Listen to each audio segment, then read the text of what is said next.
Ok. Bueno, entonces ya les decía, el 191 y 192, a mi criterio son para ese tipo de sesión, para la convocatoria es totalmente legítimo y legal, ¿verdad? No hay atropello. Hay otra disposición también dentro de la Constitución, el artículo 188. Yo supongo que si han estado ustedes pendientes de las noticias, se han dado cuenta, ¿verdad? El 188 habla bueno, este artículo deviene de este capítulo, que es la restricción de los derechos, ¿verdad? Cuando el Estado tiene la facultad de poder restringir los derechos a los ciudadanos. Y el 188 habla de que cuando estemos, ¿verdad? Cuando estén suspendidas las garantías expresadas en el 187, entonces se va a regir una suspensión. Entonces, el Código Penal, a pesar de que estaba, o sea, se puede alegar eso también, ¿verdad? A pesar de que estaba en vacatio legis hace 45 días, todavía estábamos en época de pandemia. Hace 45 días era la entrada en vigencia original, ¿verdad? Ya se decía que para esa fecha iba a entrar, pero como entró la pandemia y porque se empezaron a presentar un montón de situaciones de oposición contra el código, entonces dijeron, vamos a dar otros 45 días de vacatio y entrar el día de ayer, ¿no? Pero como estamos en una época de suspensión de medidas, de suspensión de derechos y restricción de derechos, no se puede declarar nuevos delitos ni imponerse otras penas que ya establecidas en la ley vigente al decretarse la suspensión, ¿verdad? Entonces el código no tiene aplicación prácticamente. Aunque ya terminó la vacatio legis, yo si fuera fiscal del Ministerio Público, porque en este caso las penas en la mayoría son favorables al reo, yo si fuera fiscal del Ministerio Público alegaría este artículo 188, ¿verdad? Que la aplicación del Código Penal que entró en vigencia no puede aplicarse porque no se pueden aplicar nuevos delitos y tampoco imponerse otras penas a las que ya estaban antes de la suspensión. Entonces, ese es un argumento totalmente válido que pasa por el control constitucional para el ente acusador, ¿verdad? Entonces, ese debería ser el argumento a utilizar de parte de ellos. Ahora, bueno, quiero avanzar a lo que decía la ley de la ley orgánica del Congreso, perdón, ¿verdad? Que también fue uno de los argumentos que utiliza sobre todo el secretario del Congreso de la República, el abogado Tomás Zambrano, ¿verdad? Aquí tenemos la ley, ¿verdad? Él habla de la ley orgánica del Congreso de la República, habla de que hay dos clases de juntas directivas, una provisional y una en propiedad. La junta directiva provisional se nombra para efectos de crear la junta directiva en propiedad. Entonces, la junta directiva provisional la vamos a ver cuando toma posesión el Congreso, ¿verdad? Es una junta que se nombra provisionalmente y luego queda ratificada. Esa junta solo queda para la instalación del Congreso. Pero no habla, la ley orgánica ni la Constitución hablan de qué va a pasar en los casos de esas sesiones extraordinarias a los que se refiere el 190 y el 191. No habla si al no estar una junta directiva permanente se nombrará una provisional. Entonces, ahí tendríamos que aplicar el derecho natural, ¿no? La ley natural. Y lo lógico, lo natural sería nombrar una provisional para como se nombró el día miércoles. Por eso es que yo le menciono que cabe la legitimidad. Además, porque el Congreso estaba integrado por la mitad más uno. Entonces, eso es lo que, bueno, esta ley básicamente eso es lo que se alegó, lo de la Junta Provisional y el artículo 5, creo, de la misma ley. Perdón que los puedo marear. No, el artículo 8, perdón, que dice que el presidente del Congreso ejerce sus funciones por un periodo de 4 años, ¿verdad? Y el resto de la Junta Directiva dura 2 años. Entonces, la Junta Directiva actual está en sus 2 años, ¿verdad? Los segundos 2 años. Ya este Congreso tiene 2 años y 6 meses, ya estamos en junio, ¿no? Entonces, esta actual Junta Directiva tiene 6 meses de estar ejerciendo, le falta año y medio todavía, ¿verdad? Para poder terminar. Entonces, ese es el alegato que mencionaba el señor Tomás Zambrano, que ¿verdad? No sé si vieron ustedes ese video, pero circuló en las redes sociales, circuló también o lo reprodujeron en los canales, ¿verdad? En los canales de noticias. Entonces, para atacar la decisión. Otros dicen que fue una sesión de amigos, ¿verdad? Que fue un evento social, como que no tiene ningún tipo de validez. Pero eso, pues, obviamente es para deslegitimar esa posición. Ahora bien, como les digo, el proyecto ahorita está en Secretaría de Estado, en los despachos de Gobernación y Justicia, o de la Secretaría de Presidencia, perdón. Y bueno, el señor Evaldíez, que es el ministro de Presidencia, publicó esto en Twitter, ¿verdad? Que recibió en su calidad de secretario de la Presidencia un email de parte del diputado Jorge Cálix. Jorge Cálix, que es un diputado, pues si ustedes lo han visto, pues del Partido Libre, de los que más oposición hace, o al menos en las redes sociales, ¿verdad? Hay que ver una práctica, si es cierto. Pero de los mediáticos, ¿no? Es uno de los mediáticos, y él fue nombrado secretario de esa junta directiva provisional del día miércoles. Entonces, él como secretario, el secretario del Congreso, de hecho, es el encargado de remitir los proyectos al Ejecutivo, y él fue, en este caso, pues el encargado, ¿verdad? Entonces, ahí menciona que contiene pues una certificación de un decreto de abrogación del Código Penal. Esta carta de su contenido, dice, será analizada de conformidad con la Constitución y la ley. Y luego, bueno, ahí está el contenido, ¿verdad? Este fue el contenido del mail que le mandó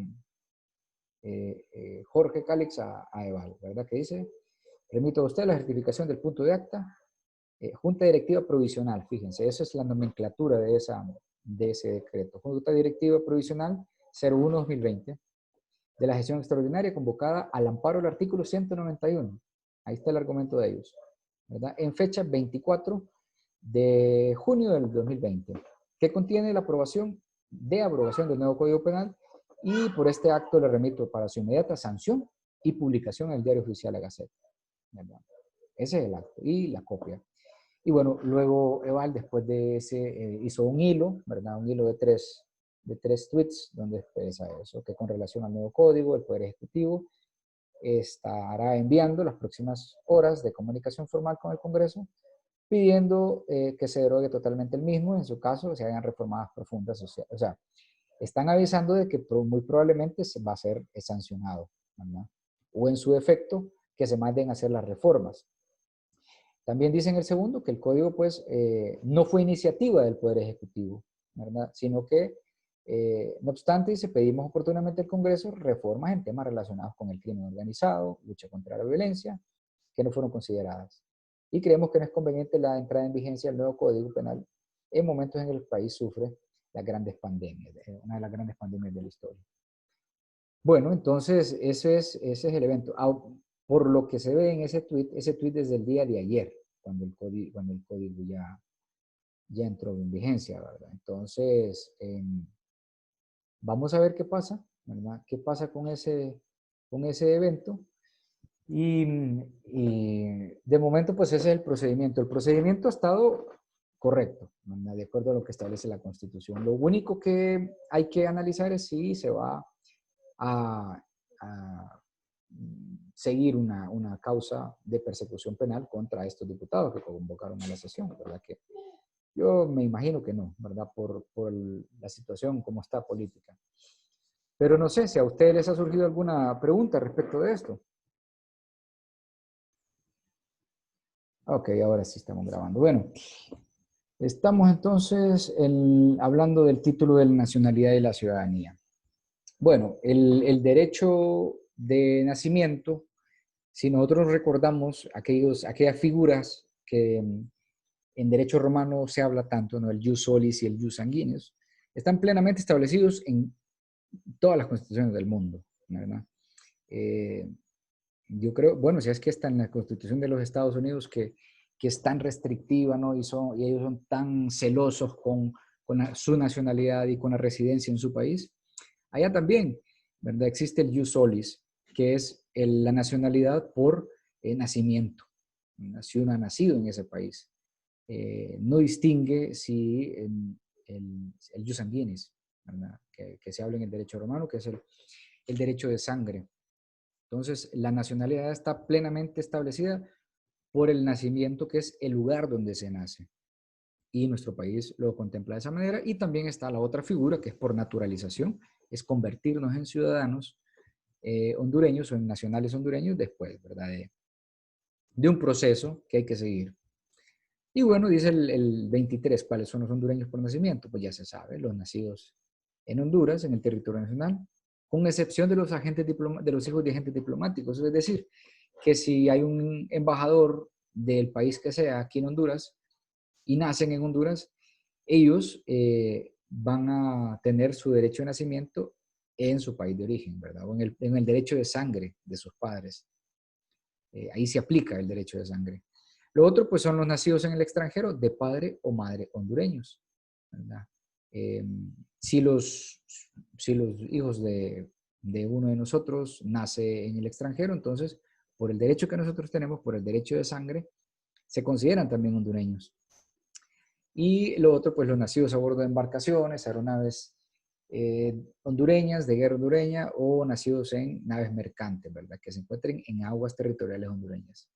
Es decir, que si hay un barco, un avión, ¿verdad?, con bandera hondureña, aunque se encuentre en alta mar, se considerará nacido en territorio hondureño.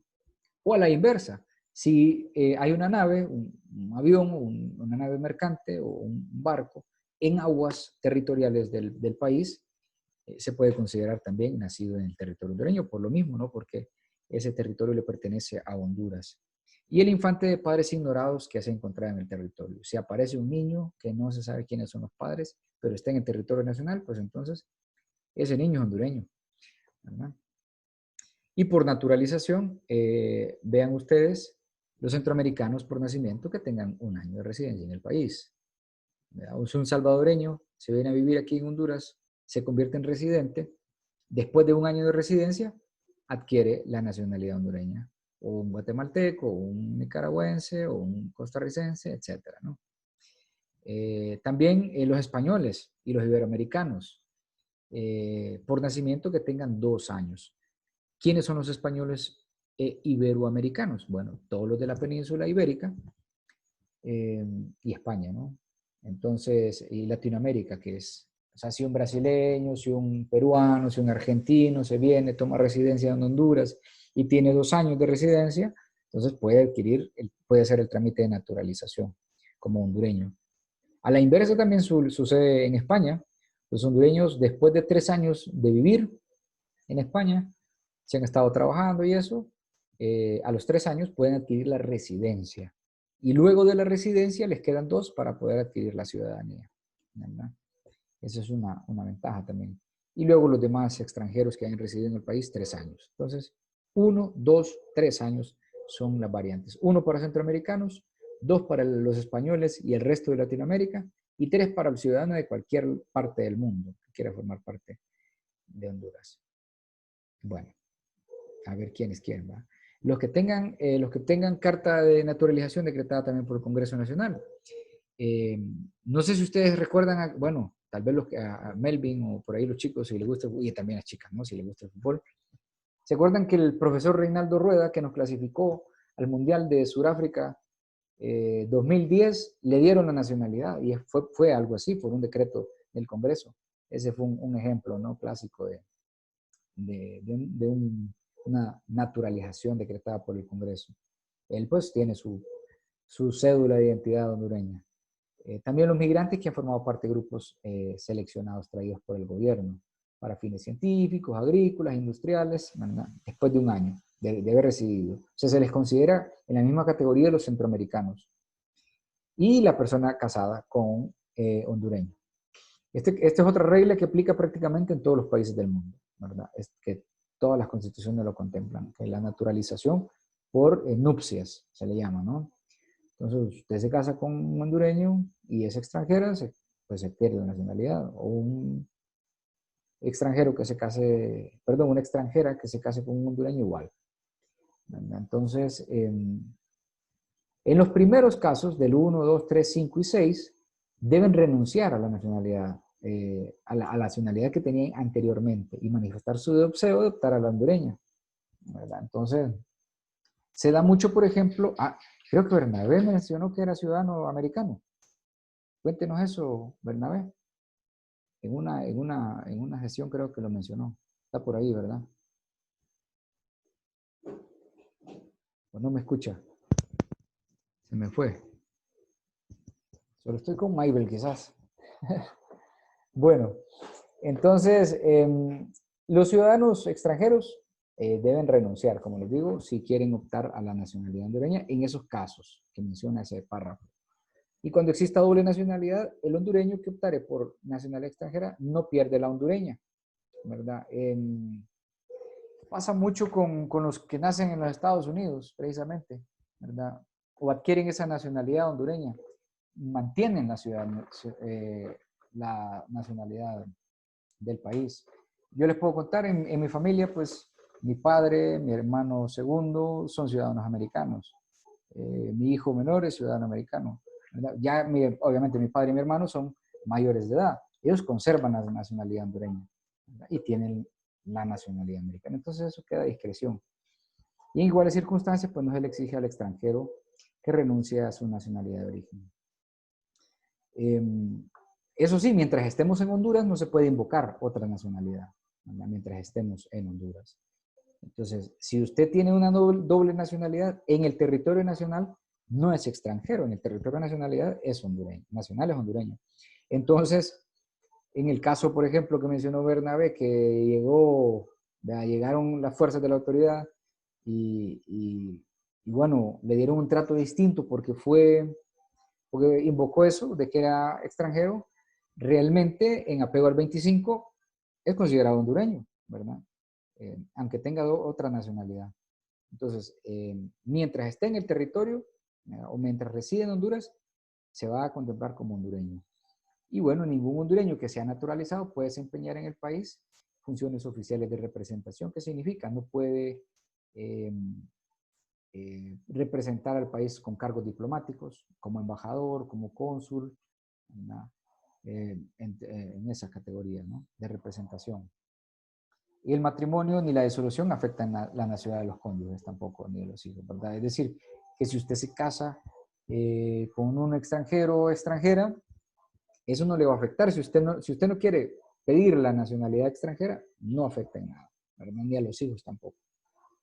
Y pues tampoco ningún hondureño, ¿verdad?, puede ser privado de su nacionalidad bajo ninguna circunstancia. Ese derecho pues se conserva por nacimiento aún cuando se adquiere otra nacionalidad. Y hay una ley especial que se llama Ley de Nacionalidad para este ejercicio de derechos políticos. Tuvimos en Honduras, por ejemplo, un presidente que se etiquetó como un presidente extranjero. Bueno, dos más bien, dos de las últimas generaciones. El primero fue José Ascona Hoyo, de 1986, perdón, al 90. Él, al parecer, creo que sus padres eran españoles, entonces, y obviamente era hondureño y había nacido en España quizá, entonces se le acusaba que era español y que no era hondureño, del Partido Liberal. Y del Partido Nacional en el 2002 al 2006 tuvimos a Ricardo Maduro, que se decía pues que era panameño, ¿verdad? Entonces, hemos tenido esos eventos, pero bajo una ley de nacionalidad pues se puede regular eso relativo a los derechos políticos, ¿verdad? ¿Qué más? Bueno, la nacionalidad hondureña por naturalización se pierde, ahí se puede perder cuando sea por naturalización, por nacimiento no se pierde. Primero, pues por naturalización en otro país. Segundo, por la cancelación de la carta de naturalización conforme a la ley de nacionalidad. Entonces, esas son las dos circunstancias. Sí, dígame. Yo siempre he tenido el concepto, digamos, las mujeres que van a Estados Unidos a tener sus hijos allá y que dicen que por eso adquieren la nacionalidad. Es por el derecho de suelo, ¿verdad? De suelo, sí. Pero ¿y si el niño es hijo de los dos papás son hondureños, no debería ser hondureño?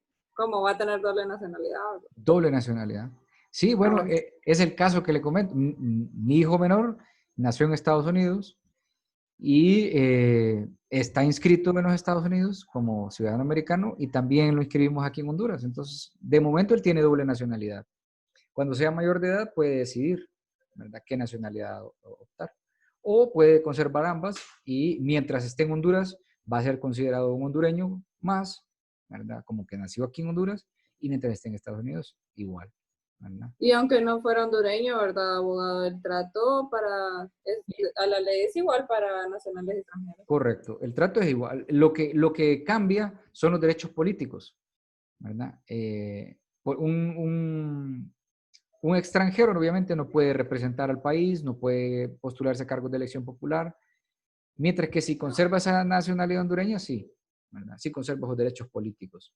No pueden votar los extranjeros, obviamente, no solo el de participar, ¿verdad?, a cargos de elección, sino que también el hecho de ejercer el sufragio. Pero sí conserva, entonces esa es la ventaja nada más. Y ahí, como dice usted, son tratados de la misma manera, ¿verdad? Pueden constituir empresas, pueden casarse, pueden tener hijos acá, pueden ir a un centro de asistencia de salud, pueden ir a, eh, a un centro educativo, o sea, tienen los mismos derechos a un extranjero. Solo son los políticos los que les cambian a ellos. Bueno, y los extranjeros, que es lo que estamos hablando, ¿verdad? Están obligados desde el ingreso nacional a respetar las autoridades y cumplir las leyes nacionales, ¿verdad? También gozan de los mismos derechos civiles, ¿verdad?, con las restricciones por razones calificadas de orden público, seguridad, interés o convivencia social, ¿verdad? También están sujetos a los tributos ordinarios, o sea, ellos tienen que pagar impuestos igual que paga un hondureño, ¿verdad? Y tienen, de hecho, otro tipo de obligaciones, como en el caso de obtener un permiso de residencia o permiso de permanencia en el país.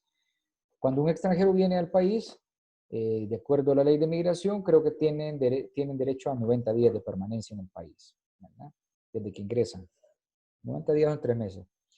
Después de esos 90 días, si ellos no reportan si han salido del país o vuelven a solicitar un permiso ante las oficinas de migración, entonces pueden ser sancionados con una multa o incluso la expulsión del país, ¿verdad? O si cometen actos contra la convivencia, como menciona este mismo artículo 31, por ejemplo, tienen una conducta inmoral, ¿verdad?, depravada, y que atentan con un montón de leyes de carácter leve, podríamos decir, ¿verdad?, sin llegar al delito, entonces podrían ser también sancionados con multas y hasta la expulsión. Entonces, a eso se refiere este artículo 31. En el caso de los hondureños, obviamente no nos van a expulsar, no nos van a exiliar, sino que nos van a sancionar directamente. Y bueno, el 32 habla que no pueden desarrollar en el país actividades políticas de carácter nacional ni internacional bajo pena de ser sancionados conforme a ley. Eso, no tienen derechos políticos. No pueden hacer reclamaciones ni exigir indemnización de parte del Estado, ¿verdad?, sino en la forma, en los casos que pudieran hacerlo los mismos hondureños. No pueden recurrir a la vía diplomática, sino en caso de negación de justicia. Y para ese efecto, pues, no se entenderá por denegación de justicia que un fallo sea desfavorable. Es decir, que si ellos tienen una demanda aquí, sea de cualquier materia, y si el fallo les es contrario a sus pretensiones, entonces no pueden alegar, ¿verdad?, recurrir a la vía diplomática y que se conozca en sus tribunales, porque como están sometidos a las leyes hondureñas, entonces tienen que someterse a lo que resuelvan los administradores de justicia, que son los jueces. Entonces, esa es la situación para ellos. Bueno, ahí. Los extranjeros también solamente pueden, dentro de los límites que establezca la ley, desempeñar empleos de enseñanza, en la enseñanza de las artes y las ciencias, y prestar al Estado servicios técnicos de asesoramiento, cuando no hay hondureños que puedan desempeñar dicho cargo. Entonces, por eso vemos muchos extranjeros, o la mayoría de extranjeros en el país, son docentes en escuelas, o son consultores en instituciones no gubernamentales. Entonces, vamos a ver siempre extranjeros en ese tipo de organismos, porque para eso sí tienen esa vía, incluso contemplada en la Constitución. Estas son disposiciones que no sé si deban de ser constitucionales, pero perfectamente podrían ir, como les había mencionado hace unas clases, ¿no? hay muchas disposiciones en nuestra Constitución que bien pueden ir en un ordenamiento interno, ¿verdad? En una ley de extranjeros, en una ley de nacionalidad, pero bueno, están en nuestra Constitución. También la inmigración, ¿mande? Y este artículo dice que los extranjeros solo podrán desarrollar esos cargos, pero cuando son profesionales o... No Porque necesariamente. aquí viene mucha gente de otros países a cortar Sí. café. Bueno, eso es otra cosa, fíjese. Yo Ellos, creo que en Meapaca, a pesar de que es de Guatemala, solo empleados chapines creo que tienen. aquí en Santa Rosa, Sí. desconozco, no sabía. Así he escuchado yo de que toda la gente de ahí es de Guatemala. Ajá, sí, como en efecto es una empresa de ¿Cómo, Guatemala, cómo, cómo? Que los empleados pero de Meapaca son guatemaltecos. son guatemaltecos. Bueno, Ah, no sé si en sí todos, ¿verdad? Porque sí, bueno, Sí. para contarles así una anécdota, mi madre tiene unos apartamentos y en uno de los apartamentos vive una muchacha que trabaja ahí en Meapaca y creo que es hondureña. No me ha comentado que sea extranjera. Entonces, pero puede ser, ¿eh? Puede ser que hayan varios que sí sean guatemaltecos o que en otros locales también, porque eso se ha regado exagerado. Esa Por situación eso le digo, o sea, hay varios extranjeros aquí que debería. desarrollan. Sí, no, por eso le digo, no se atiende a esta disposición constitucional, ¿verdad? La mayor parte de los extranjeros que vemos tal vez trabajan en escuelas, pero sí se dan esos casos. En las temporadas de corte, por ejemplo, como bien dice usted, vamos a ponerlo mudo aquí en la temporada de corte, como bien dice usted, se llena de chapines, ¿verdad? En las fincas. pero esto se ve más en lugares fronterizos No vaya a colindando. chocar, Bernabé, por ir manejando y con el teléfono. Sí. Ah, no, me... Sí, es peligroso el móvil cuando se maneja.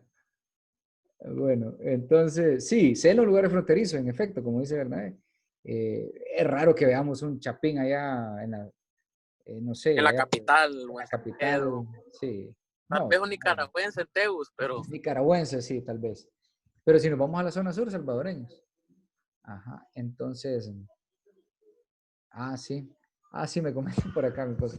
Las ventas de pollo de los chapines, no sé si han visto esos pollos chapines ustedes. Ajá. Bueno, y así. Pero es que eso, taquitos.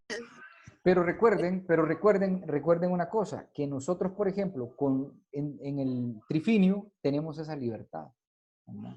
De libre bueno, circulación, ¿verdad? Entonces, esta gente, si quieren montar sus empresas, así como Megapaca, como estos pollos chapines chiquitos, ellos tienen ujú. que tener residencia hondureña, ¿verdad? Para poder trabajar. Seguramente esta gente tiene esos permisos. De lo contrario, pues la SAR, ¿verdad? Llegaría a inspeccionarlos y deducirle responsabilidad que corresponda, ¿verdad? Entonces, ¿En pero base a qué abogado? Porque esto es una disposición, pero no tiene ninguna pena. no tiene pena. Lo único que da la apertura a que sea una sanción. No vamos a decir una sanción penal, sino va a ser una sanción administrativa, una multa, ¿verdad? Un cierre de local temporal o un cierre definitivo con la reincidencia. Eso es lo que pasa en O esa como lo decía anteriormente, la expulsión del país. o la Ya después de... expulsión del país, exactamente. Si ya es gravosa la actuación de parte del extranjero. Pero no, obviamente no merece una sanción penal, ¿verdad? No merece. A menos que cometa un delito, pero es obviamente ya otra categoría, ¿sí? ¿Verdad? Entonces, lee lo que dice lo siguiente, el 35, que la inmigración está condicionada a los intereses sociales, políticos, económicos y demográficos del país. Entonces, si hay una necesidad económica como la mano de obra, chapina para el trabajo en las fincas, ¿verdad? O en algunos sectores económicos, entonces se condiciona esa inmigración y se permite. Claro, sabemos que nosotros que estamos aquí en Occidente, sabemos que entran esas camionadas de chapines a las fincas y se vienen por punto ciego, ¿verdad? Ni siquiera pasan por la aduana. Lo correcto es que entraran por la aduana, que el dueño de las fincas o el ICAFE, que es la institución que da apoyo técnico, ¿verdad? A los productores del café, pues haga un salvoconducto o solicite un salvoconducto para que esta gente pueda entrar, ¿verdad? Con esa situación. Y es porque no se puede, Abogado, ¿verdad? ¿Sí? perdón que lo interrumpa, No, excelente. pero, Eso me encanta que sea. pero esto va en contra del tratado que está haciendo Juan Orlando entonces del tercer país seguro, ¿verdad? De acoger a los otros, A otros, qué? A sí, los inmigrantes. a los inmigrantes, sí, de cualquier país pero es que esa situación se da, los inmigrantes que van con destino a los Estados Unidos, ¿verdad?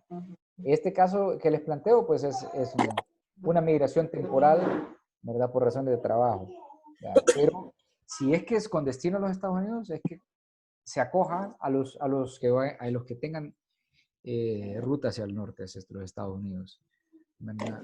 Y por eso se le llama tercer país seguro. El primero es México, el segundo es Guatemala, el tercero es Honduras, ¿verdad?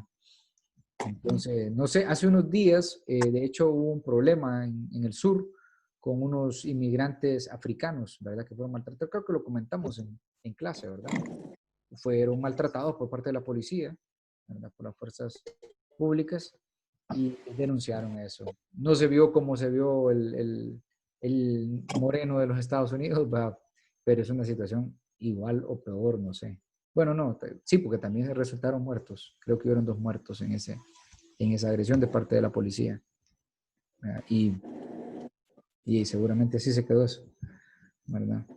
Desgraciadamente.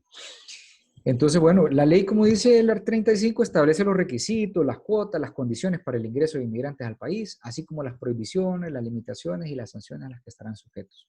Bien, entonces, estas son disposiciones que a mi criterio, a mi humilde criterio, deberían de estar en una ley, ¿verdad? Esto no es necesario que esté bien. Ahora, lo de la terminación, ¿quiénes son extranjeros? ¿A qué tienen derecho los extranjeros? Eso sí. Bueno, nos vamos a quedar hasta acá el día de hoy Bueno. y vamos a seguir